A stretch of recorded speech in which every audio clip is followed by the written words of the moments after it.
Is it good now? Okay. Well, sorry for the waiting, and I'm sure you want to go have lunch. So I'm Francesc Estregues, and I'm an applications engineer at MPS. And I work in our Barcelona office, where we are doing customer support to the European customers and also to worldwide. And today I will present the seminar about myth-busting EMC techniques in power converter design. So the content for today is a brief introduction on this topic. Then I'll present the study methodology. And we will start myth-busting some of the typical EMI techniques we have selected for this webinar. The symmetrical input capacitors, then splitting or not the ground plane, and having copper under the inductor. This is a hot topic that we get questions in almost every seminar. And last, we will talk about shielded inductors.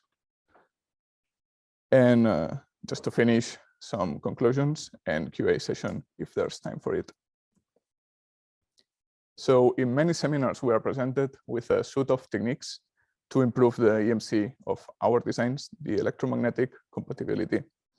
But some of these techniques don't often come with accurate A to B comparisons so that you can check the effect that they really have, if they are only theoretical improvements or actual, they have a practical empiric improvement. So as we have seen in our experience, and I'm sure that you too, if you work in this field, is that EMC is a very design-specific topic. So there are always physics laws that apply in our world, but some things that are good for a particular design might not be so great for the other one. And this presentation shows our efforts at trying to myth-bust some of the typical tips that are given in EMC seminars. And to study this, we have created this PCB, which is the one that you can see here. I'll show it later in big. And this PCB allows us to test different implementations. So we have different footprints, placeholders for the input filter here, and also for the input capacitors. But then we also want to test CADs in the ground plane and so on. So we actually made several similar PCBs with a panel. And they all share the same schematics. And you can see that we have many components, but most of them are not placed in the standard design. So we have a single stage input filter here with a microhenry inductor and a couple of capacitors. And then we have the rest is just shorted. Then for the input capacitance, we have a couple of bulk capacitors of 10 microfarad and a couple of low value 06, 03 capacitors for the high frequency. As our main converter, we have used a buck converter, the MPQ43 family from MPS, which is one of our upcoming buck converters that has really good transient performance, and it is meant to be switching at 200 megahertz. So, and this particular IC revision has real quick gate drive. So the switch node is having a very sharp rectangular waveform, which creates a lot of noise in the high frequency. And this has been good for our investigation so that we can clearly see if what we are doing on the PCB has an effect at high frequency or not. And then we just have a regular inductor and the output capacitors.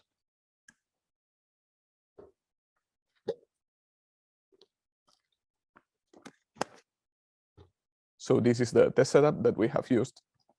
As you can see, the picture may not be so clear, but we have shorted the input filter except for this tiny inductor.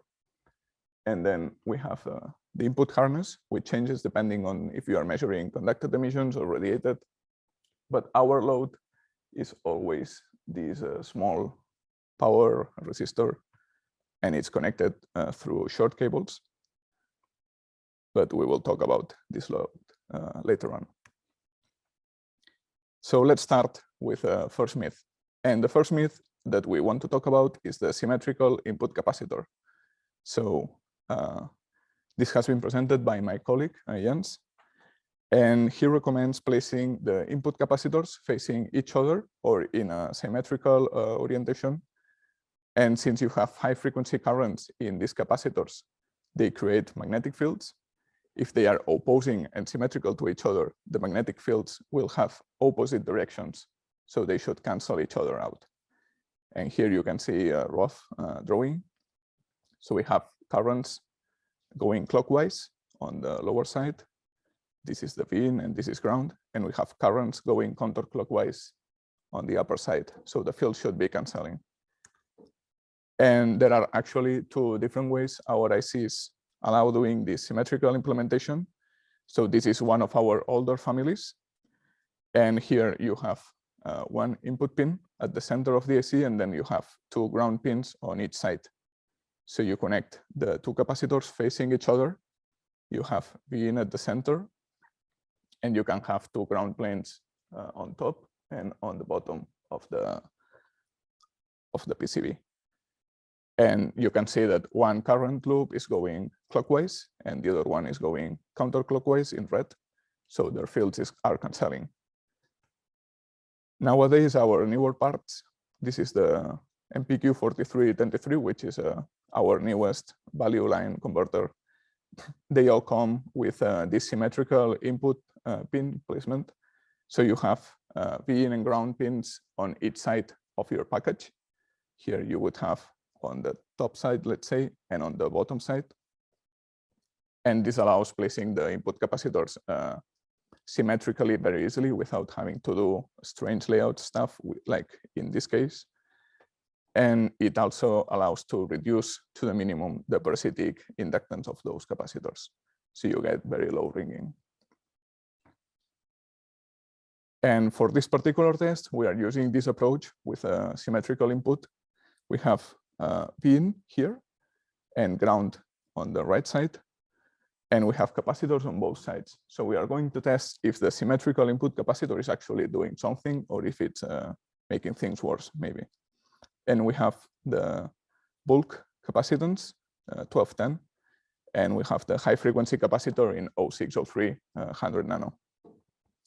And this is test board 6. So it's our reference board that has all the stuff that we thought would be ideal. Then we're also going to check if these small capacitors are actually useful or you could save them, but still keeping the symmetrical input. And this is test board 6 Prima. And then we are moving the bulk capacitor from the lower side to the top side here. So we have the same amount of effective capacitance, but we only have it on one side of our AC. And this shouldn't be a problem because internally our AC has both pins connected. So having the capacitor just on one side shouldn't be an issue. And our last test is bringing back the 100 nano capacitor so that we can compare the ideal non-symmetric input capacitor versus the ideal symmetric input capacitor arrangement. And this is test board 3. So let's see the results. We have measured everything with CISPR25 class 5 standard, which is the typical one used in the automotive industry. And here I'm showing the conducted emissions from 30 megahertz up to 120 something. And in green, we can see the green line is our symmetrical input capacitance with 100 nanofarads. Then we have in red the symmetrical input caps, but without the 100 nanofarads. And if you follow the line, you can already see that the best one is the green one. And up in the FM band, we have about 2 to 3 dBs difference between having these high frequency caps or not. So this already is looking promising for these caps. And then in blue, we have the asymmetrical implementation with a high frequency cap. So if we compare this one to the original green one with symmetrical input, we have a difference of about 5 dBs in the FM band. So actually, placing the symmetrical implementation gives us about 5 dBs in this critical band, which is usually hard to pass in automotive. And in purple, we have asymmetric without the 100 nano capacitors. And we can see a difference of about 2 dBs, again, compared to the asymmetrical one. So we can see that consistently, our 100 nano capacitors are giving us about 2 dBs in this frequency range. And the symmetric implementation is about 5 dBs. Then let's move to radiated. This may be a bit more confusing to follow, but bear with me. So again, we are in CISPR25, radiated emissions with a logarithmic antenna, showing the measurement between 200 megahertz up to the gigahertz. And this is vertical polarization because we have seen that this is a worst case for these measurements. And you can see real accentuated the effect here. So we have about 4 regions in the measurement. First one is between 200 megahertz up to 350 megahertz. And here we see that the symmetrical input with the high frequency capacitors is actually the best one. And there's about 5 dBs or up to 8 dBs in some areas of improvement versus the one with asymmetric capacitor. So for this band, we see a big improvement when having the symmetrical input versus asymmetrical. Then we have a couple of regions between 350 megas up to 450, where actually the asymmetrical input is giving lower levels than the symmetrical in green.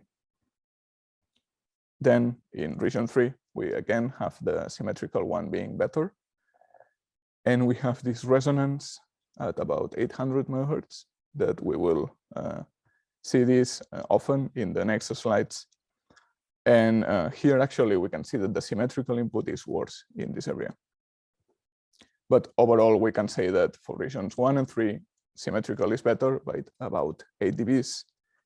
And in 2 and 4, asymmetrical is better by 8 dBs and 3 dBs respectively.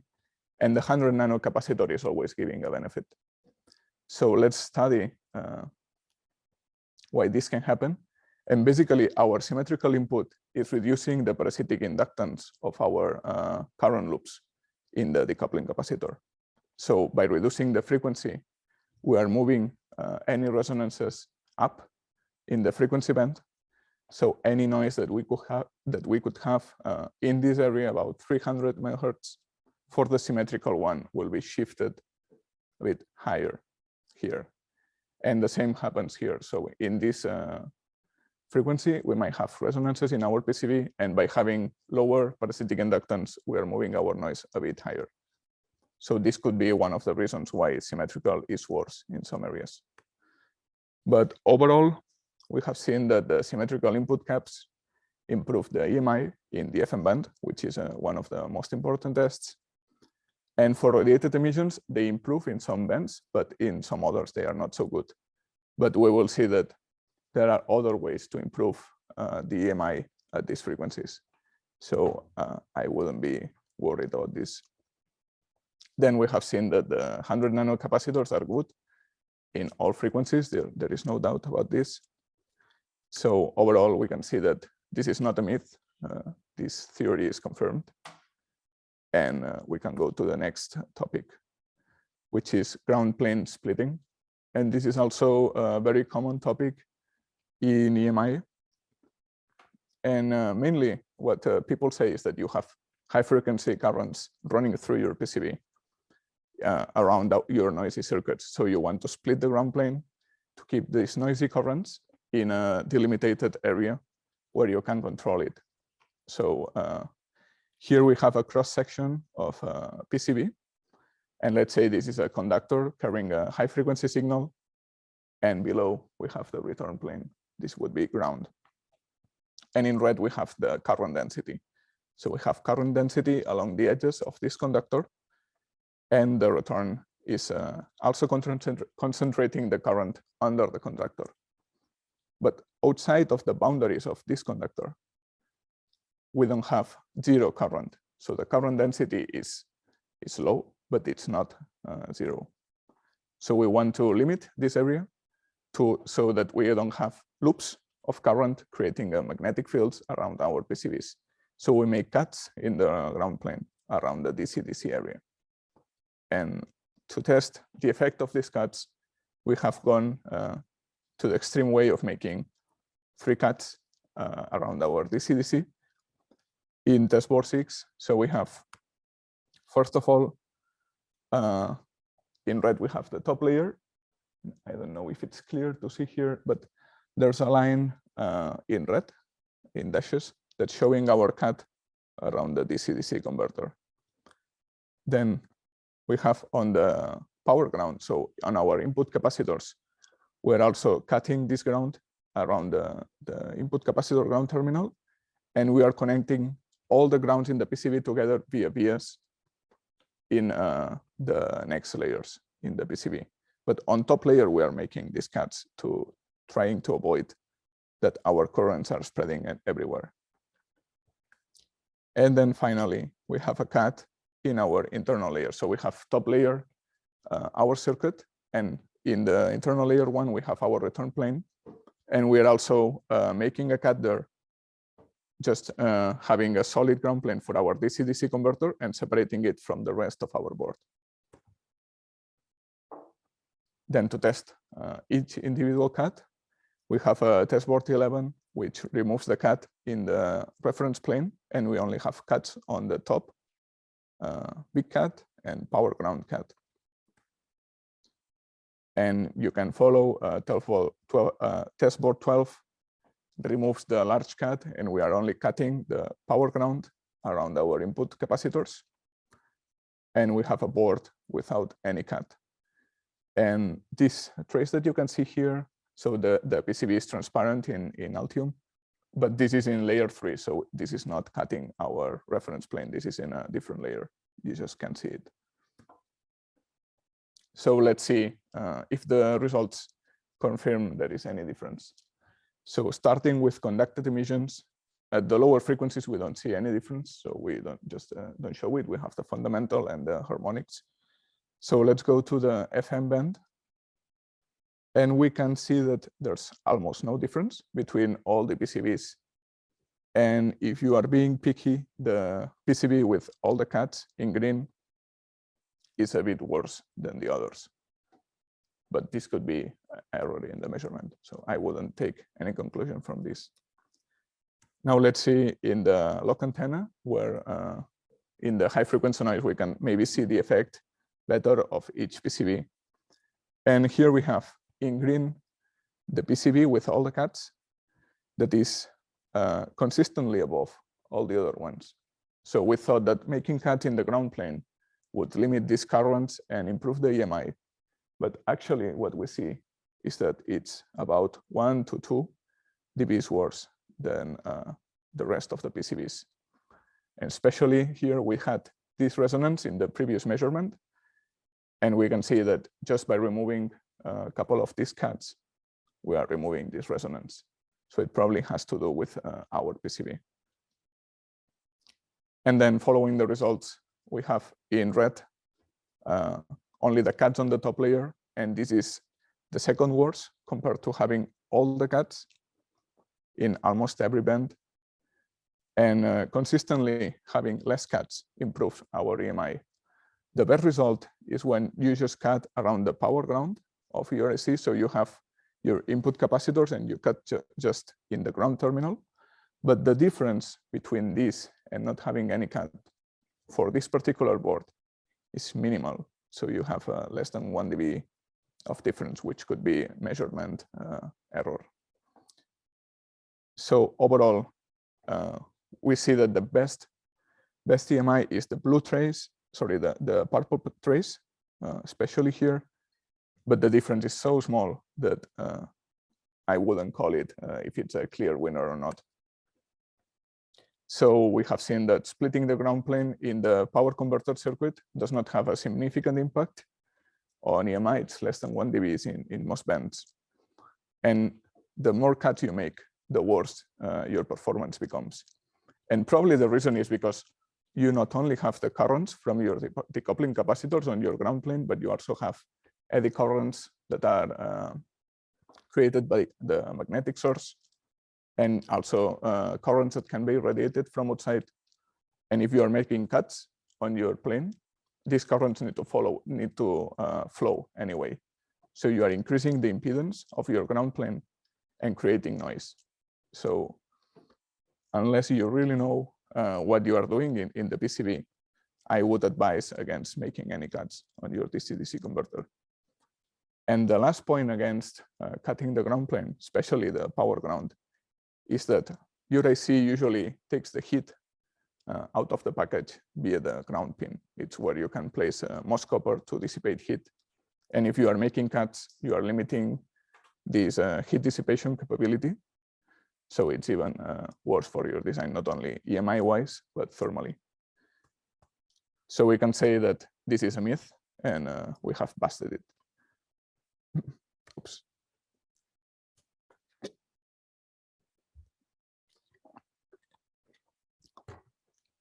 Next topic is copper under the inductor.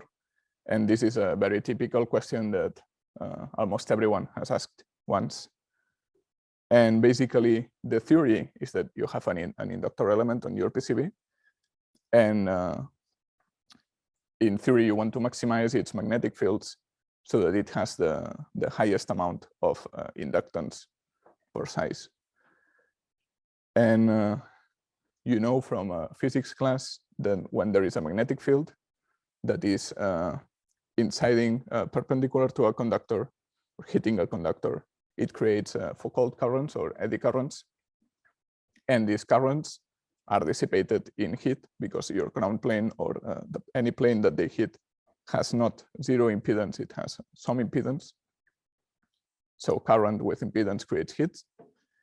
But these eddy currents, they flow in a circular loop that opposes the original magnetic field. So your inductor creates a field, let's say in this direction. Your eddy currents will create a magnetic field in the opposite direction. So they should help us cancel part of the magnetic field emitted by our magnetic element. So my colleagues recommend that you place a solid ground plane or a copper plane under the inductor to cancel this magnetic field and take advantage of the eddy currents. And we have seen that the loss in inductance, at least for DC-DC converters of low power that we use in automotive ECUs, the loss of efficiency by these eddy currents is minimal. It's less than 0.5%. Here we have an extreme image of a large inductor on a small PCB. And we can see that if we have a hole under our inductor, we let the magnetic fields close, and we can pollute our cables, our filter. So this would be a real bad example. And instead, if we have solid ground underneath, we create a lot more eddy currents. So counteracting magnetic fields, but we might be losing some percentage, a small percentage of efficiency.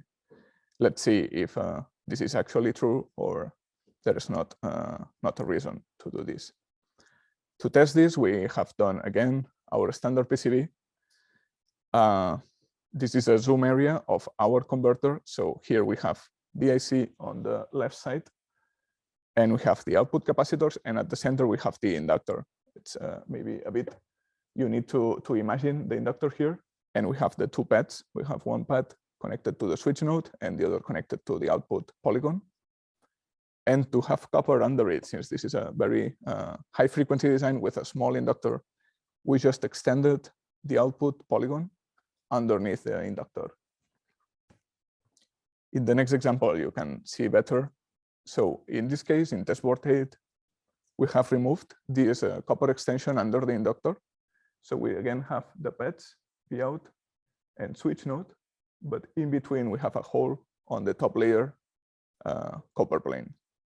And what we see below in orange is the next layer. So it's internal layer 1 which is full ground plane. In the next test example, we have then removed the copper from the second layer, and we see in blue the third layer. So we again have a ground reference plane, but in a layer further away than the first one. And this is about 0.3 millimeters from our top layer in the internal to the PCB. And the third layer is about 1.3 millimeters. So it's has a higher distance. And our last test case is fully removing the copper under the inductor and letting the fields run freely under it, which is testboard 10. So let's see how it behaves. First, we start with conducted emissions at low frequency. And especially in this area, our magnetic fields created by the inductor are of a low frequency component. So you have a triangular waveform for the current, which doesn't have high frequency harmonics. So mainly the effect of canceling the magnetic field would be seen at the fundamental switching frequency and the first harmonics. And here we can see in green the board with copper in the top layer under the inductor. So being very close to this inductor.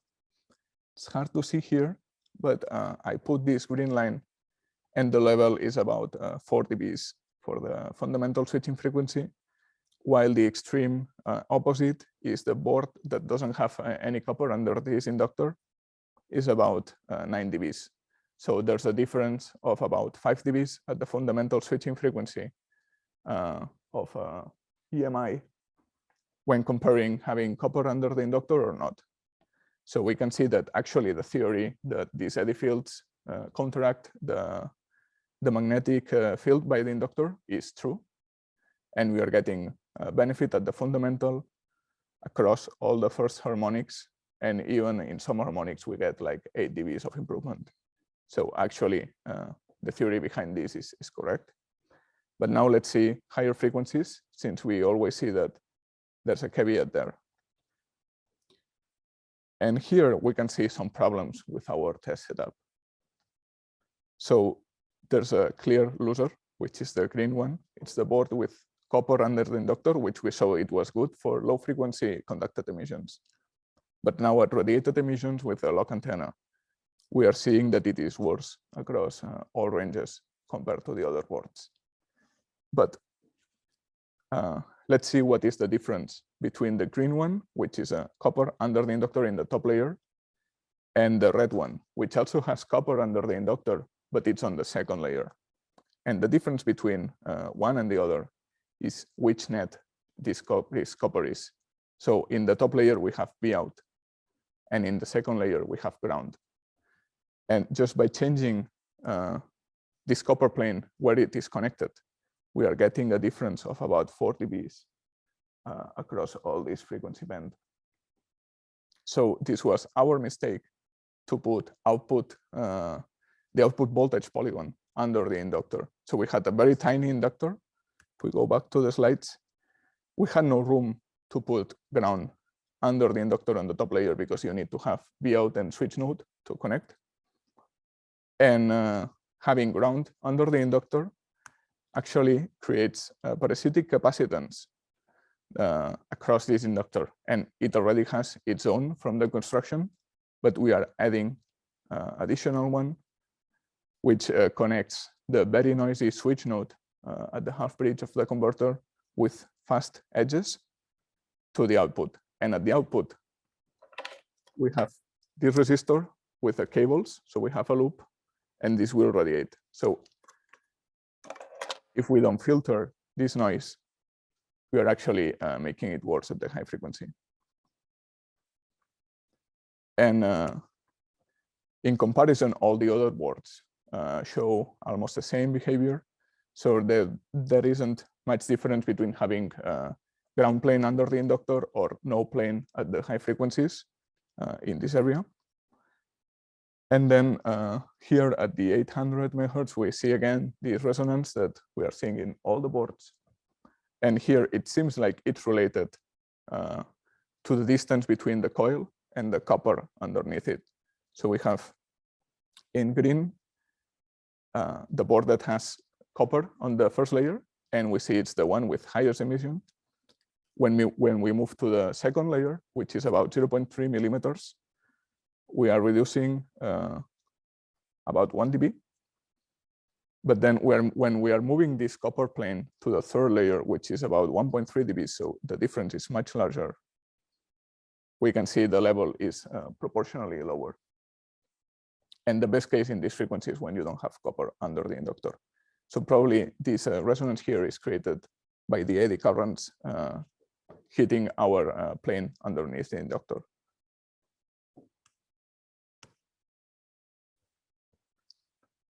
So for this topic, we have seen that the theory is actually correct, and the eddy fields cancel the low frequency EMI on your board for the conducted emissions. But at radiated emissions, we actually see an increase in noise depending on the configuration. And this is caused by having B out under the inductor instead of ground. So we say that this is not a myth, it's true, but you need to be careful how you implement it. It's better not to have copper under the inductor than having a different net than ground. So you can actually radiate more noise when trying to fix this. And our last topic is about, again, inductors. It's a confusing topic for EMI because you learn things at university that then don't follow the reality. And for example, you learn that shielded inductors are better for EMC than semi-shielded or non-shielded. And why wouldn't they? So they are shielded, they should keep the EMI inside. But we will see that the material and the technology of the inductor, it's not all when it becomes to emissions. So here we have two examples. We have a shielded inductor that we have used for all our tests with this board. And it is by MPS. This is flat wire technology. So instead of a round wire, we have like a PCB trace like conductor turning around our magnetic core, which is a metal alloy. And you can see the construction. This is top view, and this is in front. We can see the picture is not so good, but we can see the different turns stacking up. And we can see also the start of winding, which is connecting the pad on the PCB with our coil, and the start of winding has a very low height, while the end of winding is coming from the top of the coil down. So we have higher height here. And you typically want to connect the switch node, the noisiest node, on your start of winding. Here we have a drawing of a cross section, and we have the start of winding. So this would be the PCB pad, and it comes up, and then it just turns on the inductor and leaves from the top. In contrast to this, we have the semi-shielded inductor. Maybe you have already opened one before. And here we just remove the ferrite on top, so you can see the cross section of this wire is much thinner than the cross section of this inductor. So we have much smaller surface on a semi-shielded inductor when seen from the top compared to the flat wire one. And from the front view, we can see also the construction. So we have the start of winding coming from the PCB and turning up of the inductor, but the end of winding is not always coming from the top of the inductor. This construction is a bit more rough. You don't really know if the start of winding will be quiet or not. It's harder to judge here. And these windings usually have an epoxy coating with magnetic material to try to shield some of the magnetic field. So they call it semi-shielded. It's not like in the previous example. This one cannot keep the magnetic field so well inside. To test the difference between the two, we just change the inductor on our PCB. This is an easy change. But if you want to quickly check the datasheet, you can see that both inductors have the same inductance. So both are 1 microhenry. The resistance is about 25% less in the shielded one compared to the semi-shielded, since we have this large conductor, and our saturation is also softer for the shielded one. The semi-shielded has a very sharp saturation curve. So once it hits the saturation limit, the inductor starts heating and it creates problem. But there's another parameter on the datasheet that is interesting here. We have the resonance frequency. And this can tell us the parasitic model of our inductor. So we have the inductance and we have a parallel capacitor.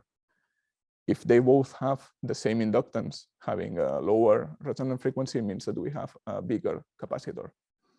So for the semi-shielded inductor, we have 3 picofarads of parallel capacitor, while in the shielded inductor, we have 8 picofarads, which is a lot more. And we will see why this is a problem now. So starting with conducted emissions, we see here the full range of conducted emissions. And in green, we have our shielded or molded inductor. And in orange, we have the semi-shielded. And we would expect the shielded inductor to be much better than the semi-shielded.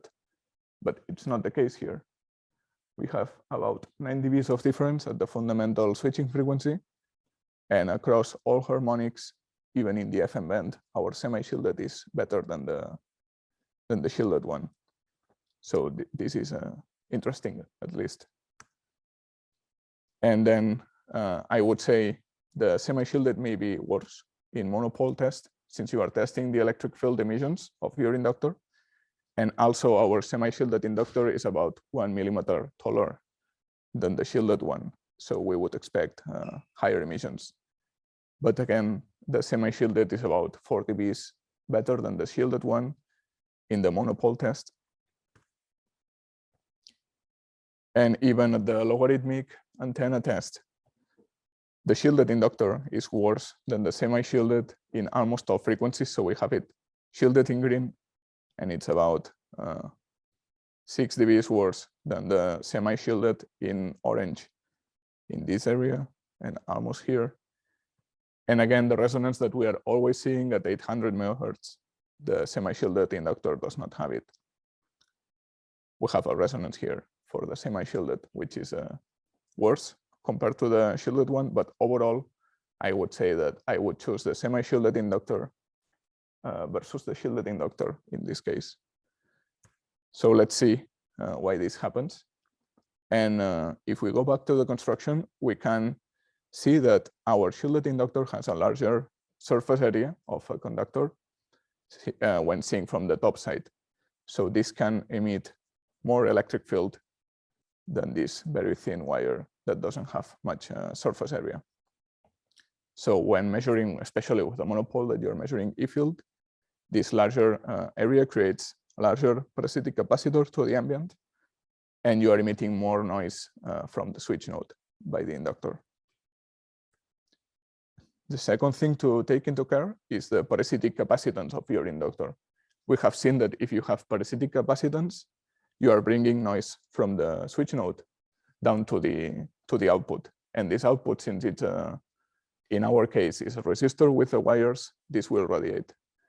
So we can see that the AC resistance at, for example, 2 megahertz in our shielded inductor is about 20 ohm, while in our semi-shielded inductor is about 50 ohms. So it's more than twice the AC resistance at high frequency. So our semi-shielded inductor will emit less noise through the output at these frequencies. So what we have seen here is that not only the inductor is not only what it says in the datasheet, but you also need to look into the construction and check how it behaves in your circuit. So from previous examples we have seen that shielded inductors can actually be better than semi-shielded, but depends on which one you are buying, which manufacturer, and which technology. So there are very good shielded inductors that can behave better than semi-shielded, but there are very not so optimal shielded inductors that can behave worse than semi-shielded or non-shielded. And in this particular test, the shielded inductor is worse in EMI than the semi-shielded, and it's due to the construction of our inductor. So its design is unique, and to get the best performance, you should test several inductors for your design at the early stages. And this is a picture taken by my colleague, Christian Cook, and he measured the radiation of each inductor individually inside a GTEM cell. And they are sorted from higher emissions at the left and lower emission at the right. And you can see a trend, mainly in the size of the inductor, but it's not the only factor here. We have tiny inductors that can emit more than larger ones. And mainly it's related to the clips that they use for connecting them, the internal construction, parasitics, and so on. So we can say that shielded inductors, it's a myth. You need to really check the construction and see if they will fit for your design. Yeah, then just I have a couple of extra measurements if we have time. We tried we tried changing the input filter since we are switching at high frequencies, and we are mainly having trouble at high frequencies. We removed the inductor in the input filter and we placed a ferrite bead. So we want to check the effect. And in green, we have the PCB with a semi-shielded inductor and the input filter. And we can see that at low frequencies, it's all right, but we don't have any limit at the fundamental switching frequency, and we have anyway very good level. So we can remove this filter inductor and place a ferrite bead, and we get an increase at the low frequencies by about 10 dBs. But then in the FM band, we're about a dB better, or not even that. But the effect is especially notable in the high frequency radiated. In purple, we have a ferrite bead, and we can see that the radiation is lower at these bands, and especially from 300 megahertz up to higher frequencies, we are reducing a lot this noise.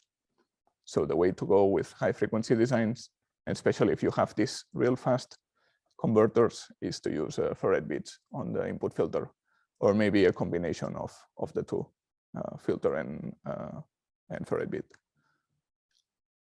So the conclusion from this seminar is that many EMC recommendations that are given in seminars, while they might be valid in theory, maybe they don't really apply to your design, or poor execution can create issues that you wouldn't have otherwise.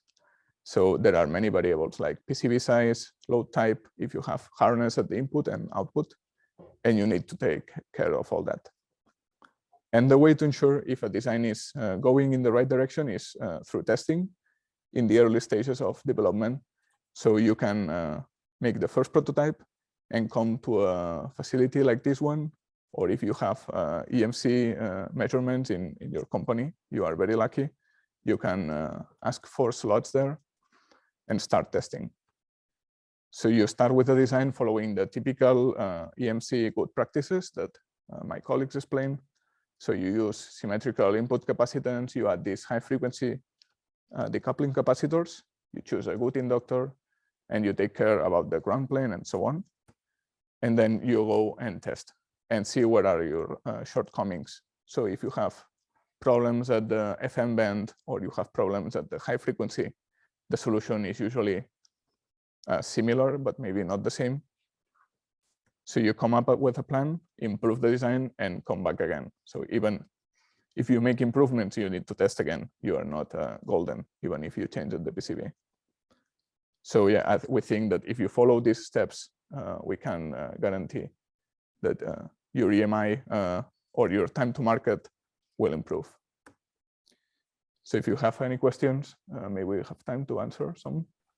Yeah, thanks a lot, Francesc, for the great presentation. So a couple of times the question came up where the recording of the session can be found. As I mentioned a couple of times, all the sessions were recorded, and we will send a link to the sessions via email. Then you can watch the sessions again on demand. I also want to remind you that this EMC workshop contained 2 further sessions which were held yesterday. And you will also find the recording uploaded on our webpage in a couple of days. So let's get started with the Q&A. Do we have any question from the audience, which we have here on site at our MPS location? So, yeah. Mm-hmm.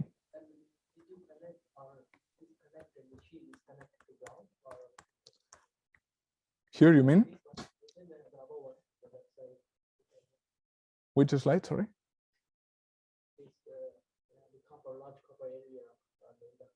This one, you mean? No, so your inductor has one terminal connected to the switch node, and the other one is connected to the ground. And the shielding is not electrical, so you are not having like a copper clip on top of the inductor. The shielded is the magnetic material on the compound. So it would be this gray material. This is made of a magnetic material mixed with resins and so on. And this usually makes a distribute air gap in your inductor, and it limits the amount of magnetic field that would get to outside. Depending on the material, they can also help with electric field radiation, but it's not always the case. But you are not connecting it to ground. It's a non-conductive material. It's just magnetic shield, exactly.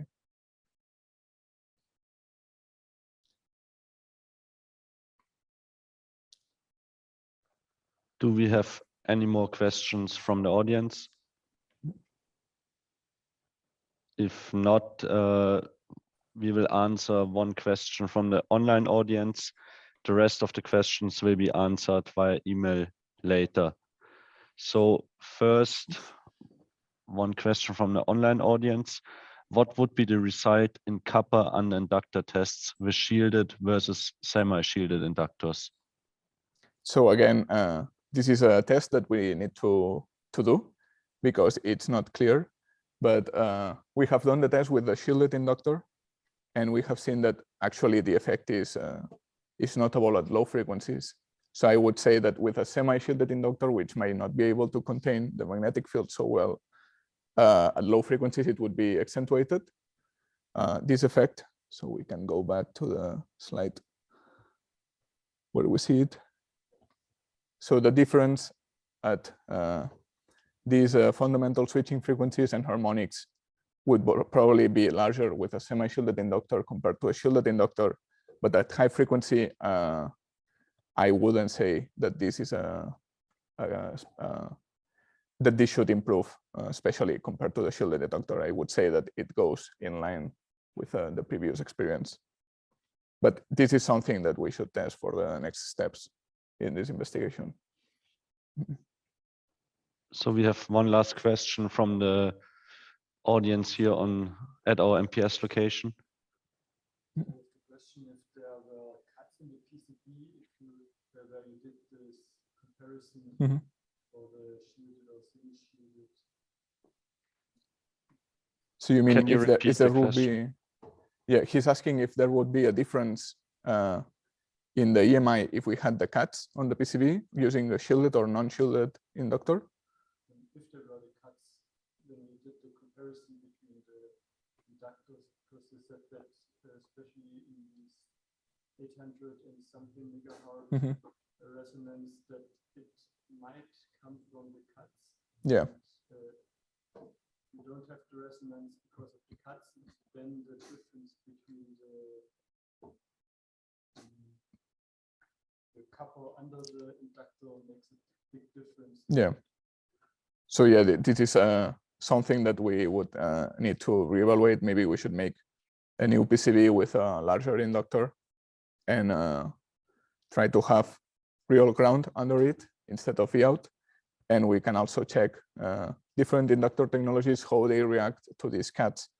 But again, I would say that the less shielding in your inductor, the more magnetic emissions. So you will create more currents in your ground plane. So actually, it makes less of a case for having these cuts because they increase the impedance in your ground plane. So you would increase the EMI. So even if using semi-shielded inductors, I would say that the cuts on the ground plane are not a good idea. So maybe just a local cut on the power ground, like here. But on the rest of your ground plane, I would say it's better if it's solid ground and you have no impedances there with these cuts.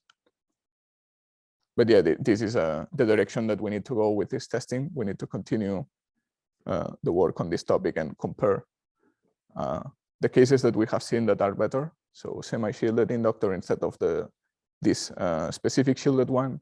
Maybe choose another shielded inductor and check if it can be better, and so on. Can you show the page 16 again? Compare with the layout.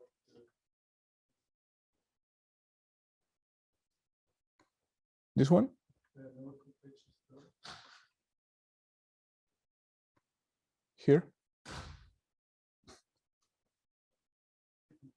Do you know if there were the cuts in the ground plane, planes? Or not?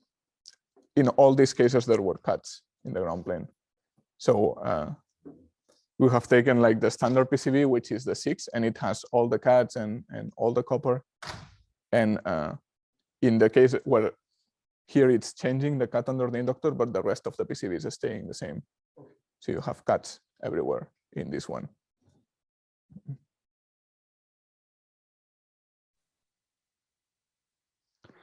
Okay. So we are running out of time a little bit. As I mentioned before, we will try to come back about each of your questions via email.